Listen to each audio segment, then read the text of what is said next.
ಗುಪ್ತ ನವರಾತ್ರಿ ಅಂತ ಬರ್ತಾ ಇದೆ.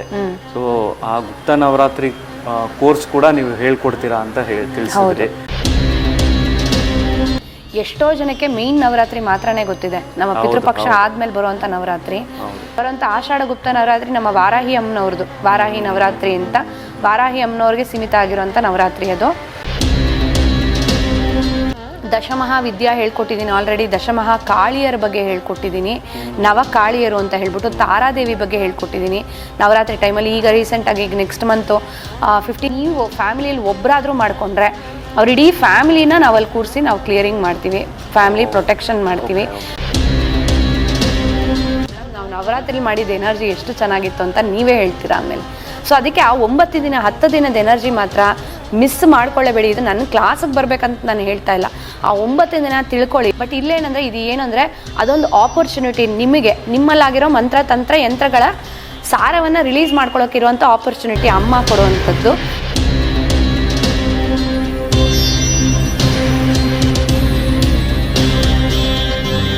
ಕಾರ್ಯಕ್ರಮಕ್ಕೆ ಸ್ವಾಗತ. ಬಹಳ ಒಂದು ನಮಗೆ ಗೊತ್ತಿಲ್ದಿರ್ತಕ್ಕಂಥ ಎಷ್ಟೋ ವಿಷಯನ ವೀಕ್ಷಕರಿಗೆ ತಿಳಿಸ್ತಾ ಬರ್ತಾ ಇದ್ದೀರಾ. ನನ್ನ ಪ್ರಶ್ನೆ, ಇವಾಗ ಗುಪ್ತ ನವರಾತ್ರಿ ಅಂತ ಬರ್ತಾ ಇದೆ. ಸೊ ಆ ಗುಪ್ತ ನವರಾತ್ರಿ ಕೋರ್ಸ್ ಕೂಡ ನೀವು ಹೇಳ್ಕೊಡ್ತೀರಾ ಅಂತ ತಿಳಿಸಿದ್ರಿ. ಸೊ ಇದು ಯಾವ ರೀತಿ, ಇದು ಏನಕ್ಕೆ ಮಾಡ್ಕೊಳ್ಳುವಂಥದ್ದು ಈ ಕೋರ್ಸ್? ಏನಕ್ಕೆ ಮಾಡ್ಕೋಬೇಕು ಮುಖ್ಯ ಆಗುತ್ತೆ? ತುಂಬಾ ಮುಖ್ಯ ಸರ್, ಇದೆಲ್ಲ ಕಲಿಬೇಕಾಗಿರೋದು. ಯಾಕಂತ ಹೇಳಿದ್ರೆ ಎಷ್ಟೋ ಜನಕ್ಕೆ ಮೇನ್ ನವರಾತ್ರಿ ಮಾತ್ರನೇ ಗೊತ್ತಿದೆ, ನಮ್ಮ ಪಿತೃಪಕ್ಷ ಆದ್ಮೇಲೆ ಬರುವಂತ ನವರಾತ್ರಿ. ಅದು ಯಾಕೆ ಪಿತೃಪಕ್ಷ ಆದ್ಮೇಲೆ ಯಾಕೆ ನವರಾತ್ರಿ ಬರುತ್ತೆ, ನೆಕ್ಸ್ಟ್ ಡೇನೆ ಬರುತ್ತೆ ನವರಾತ್ರಿ ಯಾಕೆ ಅಂತ ಹೇಳಿದ್ರೆ, ಇವಾಗ ಅವಾಗ ಪಿತೃಪಕ್ಷದಲ್ಲಿ ಎಲ್ಲ ಆತ್ಮಗಳು ಬಂದಿರುತ್ತಲ್ಲ ಸರ್ ಭೂಮಿ ಮೇಲೆ, ರಿಲೀಸ್ ಮಾಡಿ ಕಳಿಸ್ಬಿಟ್ಟಿರ್ತಾರೆ. ಅದರಲ್ಲಿ ತುಂಬಾ ಬುದ್ಧಿವಂತ ಆತ್ಮಗಳು ಕೆಲವೊಂದು ಹೋಗಿರೋದಿಲ್ಲ, ಇಲ್ಲೇ ಇರುತ್ತೆ. ಆಗ ದೇವಿ ಸಂಹಾರಕ್ಕೆ ಬರ್ತಾಳೆ. ಯಾಕಂದ್ರೆ ಅವ್ರು ಇರೋಂಥ ಜಾಗ ಅಲ್ಲ ಇದು, ಇಲ್ಲಿ ರೆಲ್ಲಮಲ್ಲಿ ನಾವು ಬದುಕಿರೋ ಈ ನಾವಿರ್ಬೇಕೆ ಹೊರತು ಆತ್ಮಗಳಿಗೆ ಬೇರೆ ಜಾಗ ಕೊಟ್ಟಿದ್ದಾರೆ ಅವರು, ಬೇರೆ ರೆಲ್ಲಮಲ್ಲಿ. ಅವ್ರು ಬಂದು ಮತ್ತೆ ಅರ್ತ್ ಪ್ಲೇನನ್ನ ಯೂಸ್ ಮಾಡ್ಕೋತಾರೆ ಅಂದ್ರೆ ದೇವಿಗೆ ಅದಾಗೋದಿಲ್ಲ. ಆವಾಗ ಏನ್ ಮಾಡ್ತಾಳೆ, ಇವನ್ನೆಲ್ಲ ಸಂಹಾರ ಮಾಡಿ 10ನೇ ದಿನಕ್ಕೆ ವಿಜಯ ಅಂತ ವಿಜಯದಶಮಿ ನಾವು ಆಚರಣೆ ಮಾಡೋದು, ಮೈಸೂರು ದಸರಾ ಗೊತ್ತೇ ಇದೆ ಎಲ್ರಿಗೂ. ಹಾಗಾಗಿ ಯಾಕಮ್ಮ ಬರ್ತಾಳೆ, ಯಾಕೆ ಅವ್ರನ್ನೆಲ್ಲ ಸಂಹಾರ ಮಾಡ್ತಾಳೆ ಅಂದ್ರೆ ಅವರಿಂದ ನಮಗೆ ಒಳ್ಳೇದಲ್ಲ, ಲೋಕ ಕಲ್ಯಾಣಕ್ಕಲ್ಲ ಅವರೆಲ್ಲ, ಆಯ್ತಾ. ಅದಕ್ಕೋಸ್ಕರ ಇವಾಗ ಎಲ್ಲ ಗುಪ್ತ ನವರಾತ್ರಿ ಅಂತ ಹೇಳಿದ್ರೆ ಈಗ ಎಲ್ರಿಗೂ ತುಂಬಾ ಗೊತ್ತಾಗ್ತಾ ಇದೆ. ಈಗ ತುಂಬಾ ವರ್ಷದಿಂದ ಸೋಷಿಯಲ್ ಮೀಡಿಯಾದಲ್ಲೆಲ್ಲ ಹೇಳೋದ್ರಿಂದ ಗೊತ್ತಾಗ್ತಿದೆ ಹೊರತು ಗುಪ್ತ ನವರಾತ್ರಿ ತುಂಬಾ ಸಾಧಕರು ಮಾತ್ರ ಮಾಡ್ತಾ ಇದ್ರು. ಮತ್ತೆ ಈಗ ಬರುವಂತ ಆಷಾಢ ಗುಪ್ತ ನವರಾತ್ರಿ ನಮ್ಮ ವಾರಾಹಿ ಅಮ್ಮನವ್ರದ್ದು, ವಾರಾಹಿ ನವರಾತ್ರಿ ಅಂತ ವಾರಾಹಿ ಅಮ್ಮನವ್ರಿಗೆ ಸೀಮಿತ ಆಗಿರುವಂತ ನವರಾತ್ರಿ ಅದು. ಆಮೇಲೆ ಗುಪ್ತ ನವರಾತ್ರಿ 4 ಬರುತ್ತೆ ವರ್ಷಕ್ಕೆ, ಸರಿನಾ. ಆ ವರ್ಷದಲ್ಲಿ ಬರೋ 4 ನವರಾತ್ರಿಗಳನ್ನ ನೀವು ಯೂಸ್ ಮಾಡ್ಕೋಬೇಕು. ಈ ನವರಾತ್ರಿಗೆ ಎಷ್ಟು ಪವರ್ ಇದೆಯೋ ಇದು 10x ಪವರ್ ಅಂತ ಹೇಳ್ತೀವಿ ಗುಪ್ತ ನವರಾತ್ರಿ. ಗೌಪ್ಯ ಸಾಧನೆಗಳನ್ನ ಮಾಡ್ಕೊಳ್ಳೋದಕ್ಕೆ, ಗೌಪ್ಯ ತಂತ್ರ ಸಾಧನೆ, ಮೇನ್ ತಂತ್ರ ಸಾಧನೆ. ತಂತ್ರ ಅಂತ ಹೇಳಿದ್ರೆ ಕೆಟ್ಟದಾಗೆ ನೀವು ನೋಡ್ಬೇಕು ಅಂತ ಏನಿಲ್ಲ, ಕೆಲವರು ಒಳ್ಳೆ ರೀತಿಯಲ್ಲೋ ತಂತ್ರನ ಮಾಡ್ಕೊಂಡು ಇಟ್ಕೊಂಡಿರ್ತಾರೆ, ಅವ್ರಿಗೆ ಒಳ್ಳೇದಾಗ್ಲಿ ಲೋಕ ಕಲ್ಯಾಣಕ್ಕೆ ಅಂತ ಮಾಡಿ ಇಟ್ಕೊಂಡಿರ್ತಾರೆ. ಇವಾಗ ಯಾಕೆ ಅಂದ್ರೆ ಆ ಟೈಮಲ್ಲಿ ನೆಗೆಟಿವ್ ಎನರ್ಜಿ ತುಂಬಾ ಹೈ ಇರುತ್ತೆ, ಓಕೆನಾ. ಯಾರಿಗೆ ಏನ್ ಬೇಕಾದ್ರೂ ಆಗ್ಬೋದು, ಯಾವ ಟೈಮಲ್ಲಿ ಬೇಕಾದ್ರೂ. ಆವಾಗ ಸಾಧನೆಗಳನ್ನ ನಾವು ಜಾಸ್ತಿ ಮಾಡ್ಕೋತಾ ಹೋಗ್ಬೇಕಾಗತ್ತೆ. ಆವಾಗ ನಾವು ಈ ತರ ಎಲ್ಲ ವಿದ್ಯೆ ಕಲಿಯೋದ್ರಿಂದ, ಇವಾಗ ಆ ಟೈಮಲ್ಲಿ ನೋಡಿ ನೀವು ಬೇರೆ ಕಡೆ ಎಲ್ಲ ನೋಡಿದ್ರೆ ಗೊತ್ತಿರೋರು ಸಾಧನೆ ಮಾಡೋರಾದ್ರೆ ಲಲಿತಾ ಸಹಸ್ರನಾಮಗಳು ಹೇಳ್ಕೊತಾ ಇರ್ತಾರೆ, ಇಲ್ಲ ಕಳಶ ಆರಾಧನೆ ಮಾಡ್ತಿರ್ತಾರೆ ಮನೇಲಿ, ಶ್ರೀಚಕ್ರ ಆರಾಧನೆ ಮಾಡ್ತಾ ಇರ್ತಾರೆ, ಆ ಥರದ್ದೆಲ್ಲ ನಡೀತಾ ಇರುತ್ತೆ. ನಾವು ಕೋರ್ಸಲ್ಲಿ ಏನು ಹೇಳ್ಕೊಡ್ತೀವಿ ಅಂತ ಹೇಳಿದ್ರೆ, ನಾನು ಆಲ್ರೆಡಿ ಹೇಳ್ದಂಗೆ ಸಾಧನೆ ಯಾವುದೋ ಧ್ಯಾನ ಮಾರ್ಗದಲ್ಲಿ ನಾವು ಹೇಳ್ಕೊಡುವಂಥ ಸಾಧನೆಗಳೆಲ್ಲ ಧ್ಯಾನ ಮಾರ್ಗದ್ದೇ, ಯಾವುದೇ ಆಗಲಿ ಕೌಲ ಮಾರ್ಗ ಈ ಮಾರ್ಗದಲ್ಲಿ ಆ ಮಾರ್ಗದಲ್ಲಿ ಹೇಳ್ಕೊಡಲ್ಲ. ಎಡಗೈ ಮಾರ್ಗ ಬಲಗೈ ಮಾರ್ಗ ಅಂತ ಇದೆ ಅಲ್ವಾ, ಆ ಎಡಗೈ ಬಲಗೈ ಮಾರ್ಗ ಅಲ್ಲದೆ ನಾವು ಯಾವುದೇ ಥರದ ಆ ಥರದ್ದು ಹೇಳ್ಕೊಡಲ್ಲ. ಬಟ್ ನಾವು ತಂತ್ರವೇ ಹೇಳ್ಕೊಡ್ತೀವಿ. ತಂತ್ರನ ತಂತ್ರದಿಂದನೇ ತೆಗಿಬೇಕಂದ್ರೆ ಅದೇನೋ ಹೇಳ್ತಾರಲ್ಲ, ಮುಳ್ಳಿಂದ ತೆಗಿಬೇಕು ಅಂತ, ಆ ಥರ ಕೆಲವೊಂದು ತಂತ್ರಗಾರಿಕೆ ಮಾಡಿ ಮಂತ್ರದಿಂದ ಯಂತ್ರದಿಂದ ಮಾಡಿರೋಂಥ ತೊಂದರೆಗಳನ್ನು ನಾವು ಮಂತ್ರ ಯಂತ್ರ ತಂತ್ರದಿಂದನೇ ಅದನ್ನ ರಿಮೂವ್ ಮಾಡಬೇಕಾಗತ್ತೆ. ಅದಕ್ಕೆ ಕರೆಕ್ಟಾದ ಟೈಮ್ಗಳು ನಮಗೆ ಬೇಕು. ಅದು ಯಾವಾಗ ಟೈಮು ಅಂದರೆ ಇದೇ ನವರಾತ್ರಿ ಟೈಮು, ಸರಿನಾ. ಈ ಗುಪ್ತ ನವರಾತ್ರಿ ಟೈಮಲ್ಲಿ ನಾವು ಯೂಸ್ ಮಾಡ್ಕೊಂಡು ಅದನ್ನು ಮಾಡೋದೇ ಆದರೆ ನಮ್ಮ ಮನೆಯನ್ನು ಪ್ರೊಟೆಕ್ಟ್ ಮಾಡ್ಕೋಬೋದು, ನಮ್ಮ ಮನೆಯವರನ್ನು ಪ್ರೊಟೆಕ್ಟ್ ಮಾಡ್ಕೋಬೋದು. ಆ ಟೈಮಲ್ಲಿ ಏನಾದರೂ ನಿಮಗೆ ಕೆಟ್ಟದ್ದು ಆದರೆ, ಯಾವುದೋ ಎಂಟಿಟಿ ಅಟ್ಯಾಕ್ ಆಯಿತು, ಏನೋ ಆಯಿತು, ಬೇರೆ ಏನೋ ಥರದ್ದು ಆಯಿತು ಅಂದರೆ ಅದನ್ನು ತೆಗೆದಾಕೊಳ್ಳೋಕ್ಕೆ ತುಂಬ ದಿನ ಬೇಕಾಗತ್ತೆ. ಅದಕ್ಕೆ ಆ ಟೈಮಲ್ಲಿ ನೀವು ಅದನ್ನು ಕಾನ್ಷಿಯಸ್ ಆಗಿ ಆ ಟೈಮನ್ನು ನೀವು ಯೂಟಿಲೈಸ್ ಮಾಡಿಕೊಂಡ್ರೆ, ಅದನ್ನು ಧ್ಯಾನ ಮಾರ್ಗದಲ್ಲಿ, ಇವಾಗ ನಾವು ಆ ಟೈಮಲ್ಲೂ ನಮಗೆ ದೇವಿಯಿಂದ ಏನು ಡೌನ್ಲೋಡ್ ಆಗುತ್ತೋ ಅದನ್ನೇ ಹೇಳ್ಕೊಡ್ತೀನಿ ನಾನು. ದಶಮಹಾವಿದ್ಯಾ ಹೇಳ್ಕೊಟ್ಟಿದ್ದೀನಿ ಆಲ್ರೆಡಿ, ದಶಮಹಾ ಕಾಳಿಯರ ಬಗ್ಗೆ ಹೇಳ್ಕೊಟ್ಟಿದ್ದೀನಿ, ನವ ಕಾಳಿಯರು ಅಂತ ಹೇಳ್ಬಿಟ್ಟು ತಾರಾದೇವಿ ಬಗ್ಗೆ ಹೇಳ್ಕೊಟ್ಟಿದ್ದೀನಿ ನವರಾತ್ರಿ ಟೈಮಲ್ಲಿ. ಈಗ ರೀಸೆಂಟಾಗಿ ಈಗ ನೆಕ್ಸ್ಟ್ ಮಂತು 15th ಬರ್ತಾ ಇರೋ ನವರಾತ್ರಿಗೆ ನಾನು ಅಷ್ಟಭೈರವ ಮತ್ತು ಅಷ್ಟಭೈರವಿ ಸಾಧನೆ ಅವರ ಅನುಗ್ರಹದ ಮೇರೆಗೆ ಅವರ ಪರ್ಮಿಷನಿಂದನೇ ನಾನು ಹೇಳ್ಕೊಡ್ತಾ ಇರೋದು. ಅದು ಏನೇ ಬಂದರೂ ನೀವು ಅಷ್ಟಭೈರವ ಅಷ್ಟಭೈರವಿಯರಿಂದನೇ ಬರ್ತಾ ಇರೋಂಥ ಸಾಧನೆ. ಇದು ಯಾವ ರೀತಿ ಆಗತ್ತೆ, ಯಾವ ಮಟ್ಟದ ಸಾಧನೆ ಅಂತ ನಮಗೂ ಗೊತ್ತಿರಲ್ಲ. ಆ ಮಟ್ಟದಲ್ಲಿ ಅವರು ಅಲ್ಲಿ ಫಿಯರ್ಸ್ಫುಲ್ಲಾಗಿ ಅವ್ರು ಇರ್ತಾರೆ, ಅಲ್ಲಿ ಆ ಎನರ್ಜಿಯಲ್ಲಿ ಅವ್ರು ನಿಮಗೆ ಮಾಡಿಸೋಂಥ ಮೆಡಿಟೇಷನ್ ಅವ್ರು ಮಾಡಿದಾಗ ಏನಾಗುತ್ತೆ ಅಂತ ಹೇಳಿದ್ರೆ, ಇಷ್ಟೂ ದಿನ ಆಗಿರೋಂಥ ನಿಮ್ಮ ಮೇಲಾಗಿರೋಂಥ ಯಾವುದೇ ರೀತಿ ನೆಗೆಟಿವಿಟಿ ಇರ್ಬೋದು ಅದೆಲ್ಲ ಕ್ಲಿಯರ್ ಆಗೋದ್ರ ಜೊತೆಗೆ ಇದರಲ್ಲಿ ನೆಗೆಟಿವ್ ಕರ್ಮಗಳು ಕೂಡ ರಿಲೀಸ್ ಆಗುತ್ತೆ ಸರ್. ಎಷ್ಟೋ ಜನ್ಮಾಂತರಲ್ಲಿ ಕರ್ಮ ಮಾಡ್ಕೊಂಡ್ ಬಂದಿರ್ತೀವಿ, ನಾವು ಮಾಡಿರೋ ಕರ್ಮ ನಾವೇ ರಿಲೀಸ್ ಮಾಡ್ಕೋಬೇಕಲ್ಲ ಸರ್. ಉಪ್ಪು ತಿಂದ ಮೇಲೆ ನೀರು ಕುಡಿಯಲೇಬೇಕು ಅಂತ ಮಾಡಿದ್ದುಣ್ಣೋ ಮಹಾರಾಯ, ಆಯ್ತಾ? ಮಾಡಿದ್ಯಾರೋ ನೀವೇ, ಸರಿ ಮಾಡ್ಕೋಬೇಕಾಗಿರೋದು ಯಾರು? ನೀವೇ. ನೀವು ಇವಾಗ ಏನಂದ್ರೆ ಭಗವದ್ಗೀತೆಯಲ್ಲಿ ಭಾಗವತದಲ್ಲಿ ಹೇಳಿದ್ದಾರೆ, ಒಂದು ಏಜ್ ಆದಮೇಲೆ ಮಕ್ಕಳಿಗೋಸ್ಕರ ಅಂತ ನಾವು ಮಾಡ್ತೀವಲ್ಲ, ಅಯ್ಯೋ ನನ್ನ ಮಗು ಬರೋಕ್ಕಾಗಲ್ಲ ಅದಕ್ಕೆ ನಾನು ಬಂದೆ ಅಂತ, ದೇವರೇ ಅಕ್ಸೆಪ್ಟ್ ಮಾಡ್ಕೊಳ್ಳಲ್ಲ ಅದನ್ನು, ದೇವರೇ ಒಪ್ಕೊಳ್ಳಲ್ಲ ಅದನ್ನು, ಆಯಿತಾ? ಈಗ ನೀವು ಬೇರೆ ಇದರಲ್ಲೆಲ್ಲ ನೋಡಿದ್ರೆ ಚಿಕ್ಕ ಮಕ್ಕಳುಗಳು, ಇವಾಗ ಇಸ್ಕಾನಲ್ಲಿ ಚಿಕ್ಕ ಮಕ್ಕಳುಗಳಿಗೂ ಮಾಲೆ ಹಾಕ್ಬಿಡ್ತಾರೆ, ಅವ್ರು ಹೆಂಗೆ ಚಾಂಟ್ ಮಾಡ್ತಾರೋ ಮಾಡಲಿ, ಅವಾಗಿಂದನೇ ಶುರು ಮಾಡಿಸ್ಬಿಡ್ತಾರೆ. ಯಾಕಂತ ಹೇಳಿದ್ರೆ ನೀವು ಬೇರೆಯವ್ರಿಗೆ ಮಾಡೋದಲ್ಲ, ನಿಮಗೆ ನೀವೇ ಮಾಡ್ಕೋಬೇಕು. ಬಟ್ ಇದರಲ್ಲಿ ಏನಾಗುತ್ತೆ ಅಂದರೆ ನಮ್ಗೆ ಅರ್ಥ ಆಗುತ್ತೆ ಎಲ್ಲ ಫ್ಯಾಮಿಲಿಯವರು ಸ್ಪಿರಿಚುವಲ್ ಇರಲ್ಲ ಅಂತ ಹೇಳಿ. ಅಟ್ಲೀಸ್ಟ್ ನೀವು ಫ್ಯಾಮಿಲಿಯಲ್ಲಿ ಒಬ್ಬರಾದರೂ ಮಾಡಿಕೊಂಡ್ರೆ ಅವ್ರ ಇಡೀ ಫ್ಯಾಮಿಲಿನ ನಾವಲ್ಲಿ ಕೂರಿಸಿ ನಾವು ಕ್ಲಿಯರಿಂಗ್ ಮಾಡ್ತೀವಿ, ಫ್ಯಾಮಿಲಿ ಪ್ರೊಟೆಕ್ಷನ್ ಮಾಡ್ತೀವಿ. ಮತ್ತು ಅದು ನಿಮಗೆ ಬರೀ ನವರಾತ್ರಿಗೆ ಮಾತ್ರ ಬರಲ್ಲ, ಲೈಫ್ ಲಾಂಗ್ ಬರುತ್ತೆ ಆ ವಿದ್ಯೆ.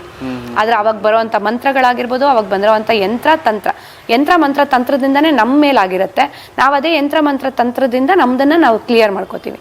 ಇಲ್ಲೇನಂದರೆ ಬೇರೆ ಯಾರಿಗೂ ನಾವೇನೂ ತೊಂದರೆ ಕೊಡಲ್ಲ, ಆ ಥರದ ಕೆಲಸ ನಾನು ಮಾಡೋದಿಲ್ಲ. ಇದೇನಿದ್ರು ನಿಮಗೆ ನೀವು ಎವಾಲ್ವ್ ಆಗಬೇಕು ಯಾವಾಗಲೂ. ಏನಂತ ಹೇಳಿದ್ರೆ ನಮ್ಮ ಫ್ರೀಕ್ವೆನ್ಸಿ ನಾವು ರೇಸ್ ಮಾಡ್ಕೋಬೇಕೇ ಹೊರತು ನಮ್ಮ ಸುತ್ತಮುತ್ತ ಇರೋ ಜನ ಆಟೋಮೆಟಿಕ್ಕಾಗಿ ಅವರೇ ಚೇಂಜ್ ಆಗ್ತಾರೆ ನಮ್ಮ ಫ್ರೀಕ್ವೆನ್ಸಿ ರೇಸ್ ಮಾಡಿಕೊಂಡ್ರೆ. ಇವಾಗ ಒಂದು ಜಾಗದಲ್ಲಿ ಪಿರಮಿಡ್ ಇದ್ದರೆ ಆ ಪಿರಮಿಡ್ ಸುತ್ತಲೂ ಹೇಗೆ ಆ ಫ್ರೀಕ್ವೆನ್ಸಿಯಿಂದ ಜನ ಚೇಂಜ್ ಆಗ್ತಾರೆ, ಆ ನೇಚರ್ ಚೇಂಜ್ ಆಗುತ್ತೆ. ಅದೇ ಥರ ಇವಾಗ ರಾಯರ ಮಠ ಒಂದು ಬಂದರೆ ಅಲ್ಲಿರೋರೆಲ್ಲ ಉದ್ಧಾರ ಆಗ್ತಾರೆ ಅಂತ ಹೇಳ್ತಾರೆ. ರಾಯರದೊಂದು ಬೃಂದಾವನ ಅಲ್ಲಿ ಬಂದ್ಬಿಟ್ರೆ ಅಲ್ಲಿರೋರ್ದೆಲ್ಲ ಕಲ್ಯಾಣ ಆಗೋಗುತ್ತೆ ಅಂತ. ಏನಂದರೆ ಮಹಾನ್ ಪುರುಷರು, ಸತ್ಪುರುಷರು ಒಬ್ಬರಿದ್ರೆ ಸಾಕು ಅಂತ ಅಲ್ವಾ? ಸಾಯಿಬಾಬಾ ಅವ್ರದ್ದು ಇವಾಗ ಅಲ್ಲಿದೆ. ಹಾಗೆ ಈ ಒಂದು ವಿದ್ಯೆ ನೀವು ಕಲಿಯೋದ್ರಿಂದ ನಿಮ್ಮ ಮನೆ ಕ್ಲೀನಾಗಿರುತ್ತೆ, ನಿಮ್ಮ ಮನೆಯಲ್ಲಿ ಯಾವುದೇ ನೆಗೆಟಿವ್ ಎನರ್ಜಿ ಬಂದರೂ ನಿಮ್ಗೆ ಗೊತ್ತಾಗುತ್ತೆ. ಮತ್ತು ನಿಮ್ಮ ಮನೇನ ನೀವು ದಿನ ಪ್ರೊಟೆಕ್ಷನಲ್ಲಿ ಇಟ್ಕೋತೀರಿ.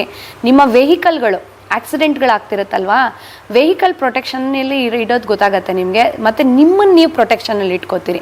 ಇವಾಗ ನೀವು ಆಚೆ ಹೋದಾಗ ಆಯಿತಾ, ನಿಮಗೆ ಯಾವುದೇ ಥರದ ಅನಾಹುತಗಳಾಗೋದಿಲ್ಲ, ನಿಮ್ಮ ಮನೆಯವ್ರಿಗೆ ಯಾವುದೇ ರೀತಿಯ ಅನಾಹುತಗಳಾಗೋದಿಲ್ಲ. ಅದರಿಂದ ನೀವು ಪ್ರೊಟೆಕ್ಟ್ ಮಾಡ್ಕೋಬೇಕು. ಇವಾಗ ಏನಂದರೆ ಯಾರೋ ಏನೋ ಮಾಡಿಬಿಟ್ರು ಅಂತ ಅಳೋದಲ್ಲ, ಅದರಿಂದ ಆಚೆ ಬರೋ ಮಾರ್ಗಗಳನ್ನು ನೋಡಿ. ಇವೆಲ್ಲ ಆಚೆ ಬರೋವಂಥ ಮಾರ್ಗಗಳು. ಯಾರೋ ಏನೋ ಮಾಡಿದ್ದದೆಲ್ಲ ತಲೆಯಿಂದ ತೆಗೆದೇ ಹಾಕ್ಬಿಡಿ. ಭಗವಂತ ಇದ್ದಾಗ ಅದೆಲ್ಲ ಏನೂ ಆಗೋದಿಲ್ಲ. ಆದರೆ ನಮಗೂ ಒಂದು ವಿದ್ಯೆ ಇರಬೇಕಲ್ಲ, ನಾವು ಏನಾದರೂ ಒಂದು ಮಾಡ್ಕೋತಿರ್ಬೇಕಲ್ಲ. ಯಾವಾಗಲೂ ಭಗವಂತನೇ ಬಂದು ಕಾಪಾಡ್ತಾನ, ಅದನ್ನು ಕಾಯ್ಕೊಂಡು ಕೂತ್ಕೊಳ್ದೆ ಇದು ಭಗವಂತನಿಂದನೇ ಬಂದಿರೋವಂಥದ್ದು. ಆ ಟೈಮಲ್ಲಿ ನೀವು 9 ದಿನ ಏನು ಸಾಧನೆ ಮಾಡ್ತೀರಾ, 10 ದಿನ ಏನು ಸಾಧನೆ ಮಾಡ್ತೀರಾ, ಏನು ಮಂತ್ರ ಯಂತ್ರ ತಂತ್ರ ಮತ್ತು ಧ್ಯಾನ ಸಾಧನೆ ಮತ್ತು ಮಾನಸಿಕ ಪೂಜೆ ವಿಧಾನಗಳಿಂದ ನಿಮ್ಮಲ್ಲಿ ಶಕ್ತಿ ಬರುತ್ತಲ್ಲ, ಒಂದು ನಿಮ್ಮ ಫ್ರೀಕ್ವೆನ್ಸಿ ರೈಸ್ ಆಗುತ್ತೆ. ಮತ್ತು ನಿಮ್ಮ ಒಂದು ಕನೆಕ್ಟಿವಿಟಿ, ಅರ್ಥ ಆಯ್ತಾ? ಇವಾಗ ವಿಶ್ವ ಅವ್ರಿಗೆ ಎಷ್ಟೋ ಜನ ಗೊತ್ತಿದ್ದಾರೆ, ಅವ್ರ ಜೊತೆ ಇರೋ ಕನೆಕ್ಟಿವಿಟಿ. ಮತ್ತು ಯಾರೋ ಗೊತ್ತಿಲ್ಲದೆ ಇರೋ 3ನೇ ಪರ್ಸನ್ನು ವಿಶ್ವ ಅವ್ರನ್ನ ಅವ್ರು ನೋಡಿರ್ತಾರೆ, ಬಟ್ ಅವ್ರನ್ನ ವಿಶ್ವ ಅವ್ರು ನೋಡಿರಲ್ಲ. ಆ ಥರ ಕನೆಕ್ಟಿವಿಟಿನೂ ಹೇಗಿರುತ್ತೆ. ಸೊ 1 to 1 ಕನೆಕ್ಟ್ ಆಗ್ತೀರಿ ನೀವು. ಅದಕ್ಕೆ ಆವಾಗ ದೇವಿಗಳೆಲ್ಲ ತುಂಬ ಫಿಯರ್ಸ್ ಫಾರ್ಮ್ ಇರ್ತಾರೆ. ಆಮೇಲೆ ಅವರೆಲ್ಲ ಬ್ಲೆಸ್ಸಿಂಗ್ಸು, ಅವ್ರದ್ದೆಲ್ಲ ಅನುಗ್ರಹ, ಅವ್ರದ್ದೆಲ್ಲ ಎಕ್ಸಾಕ್ಟ್ ಫ್ರೀಕ್ವೆನ್ಸಿ, ಅವರ ಒಂದು ಎನರ್ಜಿಗಳೆಲ್ಲ ನಿಮಗೆ ಟ್ರಾನ್ಸ್ಫರ್ ಆಗುತ್ತೆ ನೀವು ಧ್ಯಾನದಲ್ಲಿ ಕೂತಿದ್ದಾಗ. ಮತ್ತು ಅವರಿಗೆ 1 to 1 ಕನೆಕ್ಷನ್ ಮಾಡ್ಕೋತೀರಿ ನೀವು. ಇವಾಗ 1 to 1 ಮಾತಾಡ್ತೀವಿ ನಮ್ಮ ಜೊತೆ ಅಂತ ಹೇಳ್ತೀರಲ್ಲ, ಆ ಥರ ಇದು 1 to 1 ನೀವು ಕನೆಕ್ಟ್ ಆಗ್ತೀರಾ, ದೇವ್ರಿಗೆ ಹತ್ತಿರ ಆಗ್ತೀರಾ. ಆ ಟೈಮ್ಗಳಲ್ಲಿ ನೀವು ಮಾಡೋದ್ರಿಂದ ಸಾಧನೆಗಳು ಅದಕ್ಕೆ ತುಂಬ ಒಂದು ಇದಿರುತ್ತೆ. ಇವಾಗ ನಾವು ಅಧಿಕ ಮಾಸ ಇವಾಗ ರೀಸೆಂಟಾಗಿ ಹೋಯ್ತು, ಅಧಿಕ ಮಾಸದಲ್ಲಿ ಮಾಡೋ ಸಾಧನೆಗೆ ಎಷ್ಟೋ ಪಟ್ಟು ಹೆಚ್ಚು ಇದಿದೆ ಅಂತ ಹೇಳ್ತೀವಿ, ಫಲ ಅಂತ ಹೇಳ್ತೀವಿ. ಮತ್ತು ನಾವು ಇದ್ರದ್ದು ಮೇನ್ ಏಕಾದಶಿ ಇದೆಯಲ್ಲ, ಆ ಏಕಾದಶಿಲಿ ಮಾಡಿದ್ರೆ ಎಲ್ಲ ಏಕಾದಶಿಲಿ ಮಾಡಿದ ಪವರು ಅಂತ ಹೇಳ್ತೀವಿ. ಸಂಕಷ್ಟಾರ ಚತುರ್ಥಿ ಇರ್ಬೋದು, ಆ ಥರದ್ದೆಲ್ಲ, ಆ ಥರ ಟೈಮಿಂಗ್ ಇವೆಲ್ಲ. ಒಂದು ಕಾಸ್ಮಿಕಲ್ ಏನೋ ಒಂದು ನಡೀತಿದೆ, ಕಾಸ್ಮಿಕಲ್ ಏನೋ ಒಂದು ಚೇಂಜಸ್ ಆಗ್ತಿದೆ, ಕಾಸ್ಮಿಕಲ್ ಏನೋ ಒಂದು ಹ್ಯೂಜ್ ಪವರ್ ಇದೆ ಅಂದಾಗ ಆ ಪವರ್ನ ನಾವು ರಿಸೀವ್ ಮಾಡ್ಕೋಬೇಕಂದಾಗ ಆ ದಿನನೇ ಮಾಡ್ಕೋಬೇಕು ನಾವು. ನೀವು ಆ ದಿನ ಮಾಡೋದಕ್ಕೂ ಬೇರೆ ದಿನ ಮಾಡೋದಕ್ಕೂ ನಿಮಗೆ ವ್ಯತ್ಯಾಸ ಗೊತ್ತಾಗ್ಬಿಡುತ್ತೆ. ಮೇಡಮ್ ನಾವು ನವರಾತ್ರಿ ಮಾಡಿದ ಎನರ್ಜಿ ಎಷ್ಟು ಚೆನ್ನಾಗಿತ್ತು ಅಂತ ನೀವೇ ಹೇಳ್ತೀರಾ ಆಮೇಲೆ. ಸೊ ಅದಕ್ಕೆ ಆ 9 ದಿನ 10 ದಿನದ ಎನರ್ಜಿ ಮಾತ್ರ ಮಿಸ್ ಮಾಡ್ಕೊಳ್ಳೇಬೇಡಿ. ಇದು ನನ್ನ ಕ್ಲಾಸಿಗೆ ಬರ್ಬೇಕಂತ ನಾನು ಹೇಳ್ತಾ ಇಲ್ಲ. ಆ 9 ದಿನ ತಿಳ್ಕೊಳ್ಳಿ. ಇವಾಗೇನು ಸೋಷಿಯಲ್ ಮೀಡಿಯಾದಲ್ಲಿ ಹೇಳ್ತಾನೆ ಇರ್ತಾರೆ, ಬರಕ್ಕೆ ಮುಂಚೆನೇ ಹೇಳ್ತಾ ಇರ್ತಾರೆ. ಆದರೆ ಅದನ್ನು ಯಾವ ರೀತಿ ಮಾಡೋದು ಅಂತ ತುಂಬ ಜನ ತುಂಬ ವಿಧಾನಗಳು ಹೇಳ್ಕೊಡ್ತಾರೆ. ಬಟ್ ಇಲ್ಲೇನಂದರೆ ಇದು ಏನಂದರೆ ಅದೊಂದು ಆಪರ್ಚುನಿಟಿ ನಿಮಗೆ, ನಿಮ್ಮಲ್ಲಾಗಿರೋ ಮಂತ್ರ ತಂತ್ರ ಯಂತ್ರಗಳ ಸಾರವನ್ನು ರಿಲೀಸ್ ಮಾಡ್ಕೊಳ್ಳೋಕ್ಕಿರುವಂಥ ಆಪರ್ಚುನಿಟಿ ಅಮ್ಮ ಕೊಡುವಂಥದ್ದು. ಆ ದಿನಗಳಲ್ಲಿ ಅವರೇ ಹೇಳ್ಕೊಡೋವಂಥ ಮಂತ್ರ ತಂತ್ರ ಯಂತ್ರ ನೀವು ಯೂಸ್ ಮಾಡಿದ್ರೆ ಅದರಿಂದ you can get rid of it. ನಿಮಗೆ ಗೊತ್ತಾಗುತ್ತೆ ಎಷ್ಟು ರಿಲೀಫ್ ಆಗಿದೆ. 10 ದಿನದಲ್ಲಿ ನೀವು 10 ವರ್ಷಕ್ಕಾಗೋಷ್ಟು ರಿಲೀಸ್ ಮಾಡ್ಕೊಂಡಿರ್ತೀರ 10 ದಿನದಲ್ಲಿ.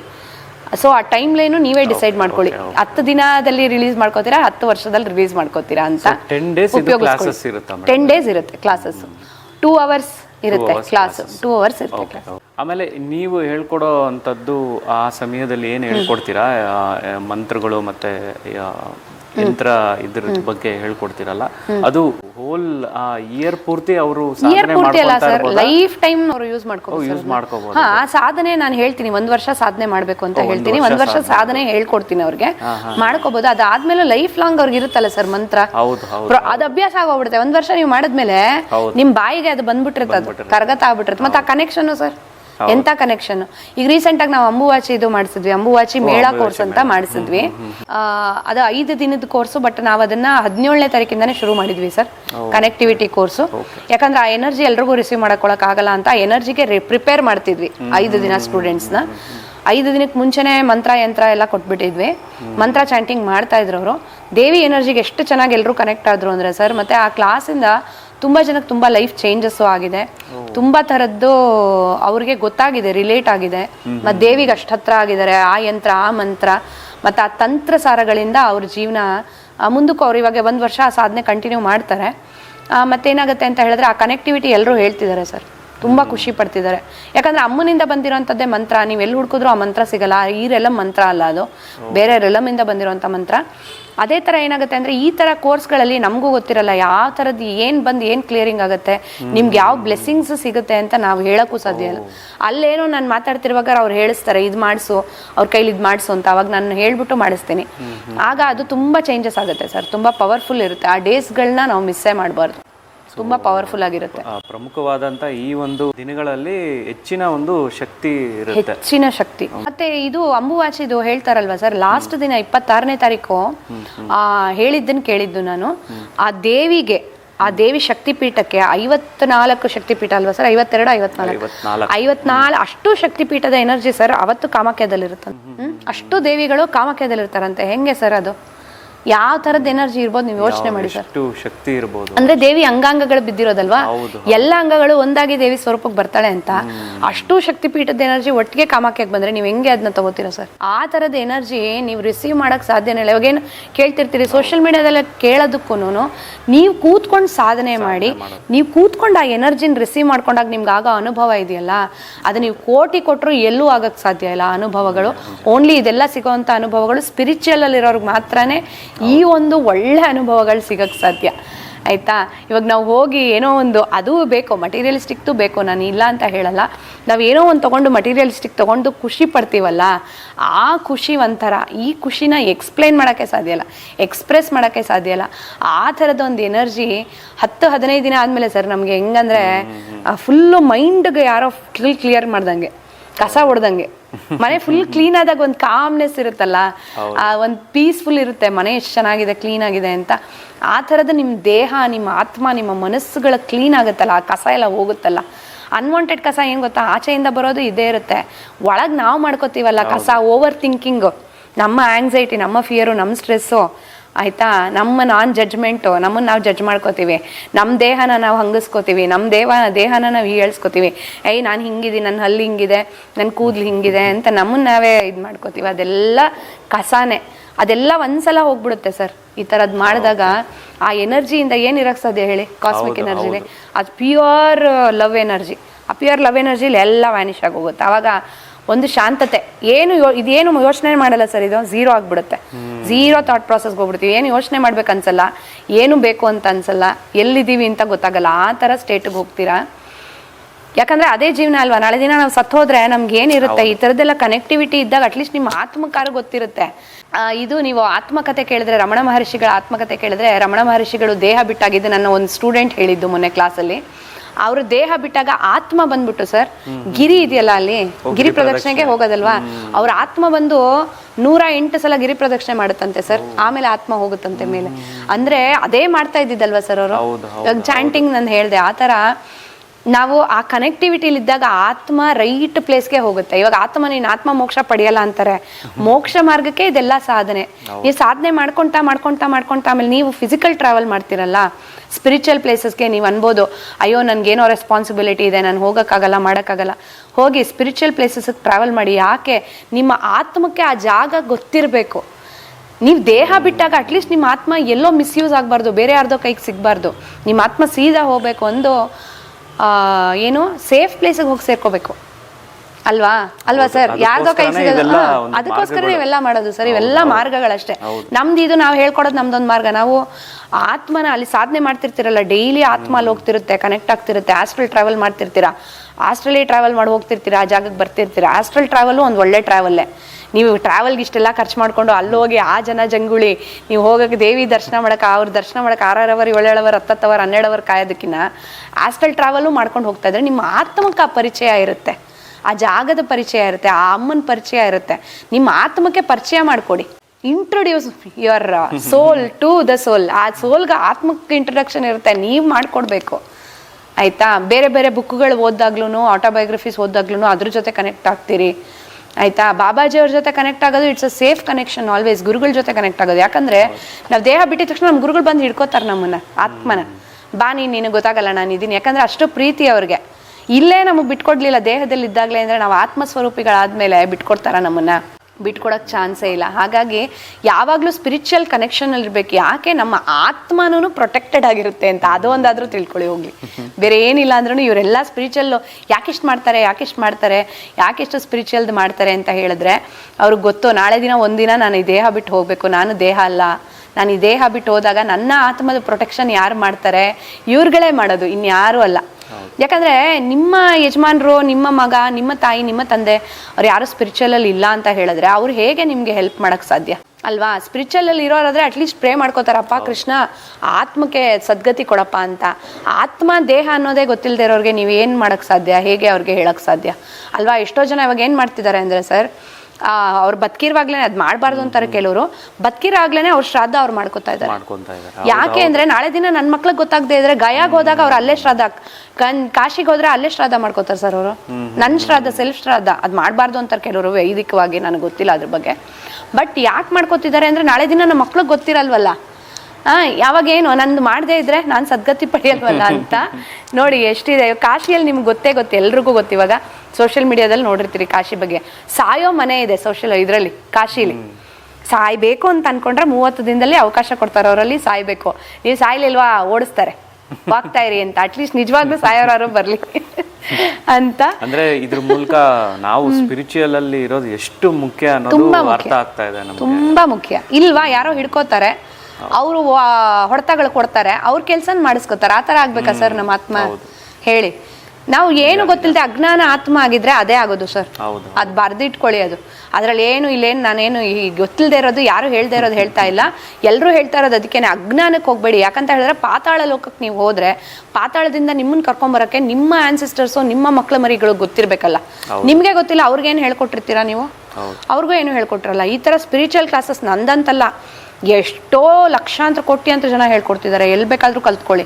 ನಮಗೇನಂದ್ರೆ ನಮಗೇನು ಡೌನ್ಲೋಡ್ ಆಗಿದೆಯೋ, ನಮ್ಗೆ ಯಾರಿಂದ ಬರ್ತಾ ಇದೆ, ನಮ್ಮ ಗುರು ಪರಂಪರೆ ಏನು ಅದನ್ನು ನಾನು ಹೇಳ್ತಾ ಇದ್ದೀನಿ. ಬಾಬಾಜಿ ಅವರ ಲೀನೇಜಿಂದ, ಗುರುಮಂಡಲು, ಗುರು ಪರಂಪರೆಯಿಂದ ಬರ್ತಾ ಇರೋವಂಥ ಜ್ಞಾನ ಇದು. ಆ ಜ್ಞಾನನ ಎಲ್ಲರೂ ಉಪಯೋಗಿಸ್ಕೊಳ್ಳಿ ಅಂತ ನಾನು ಈ ಮೂಲಕ ಹೇಳ್ತಾ ಇದ್ದೀನಿ ಅಷ್ಟೇ. ತುಂಬಾ ಒಳ್ಳೆಯ ವಿಚಾರ ತಿಳಿಸ್ಕೊಡ್ತಾ ಇದ್ದೀರಾ. ಇದೇ ರೀತಿ ಒಳ್ಳೊಳ್ಳೆ ವಿಷಯಗಳನ್ನ ನಮ್ಮ ವೀಕ್ಷಕರಿಗೆ ತಾವು ನೀಡ್ತಾ ಇರಬೇಕು ನಿರಂತರವಾಗಿ. ಖಂಡಿತ ವಿಶ್ವಾಸ.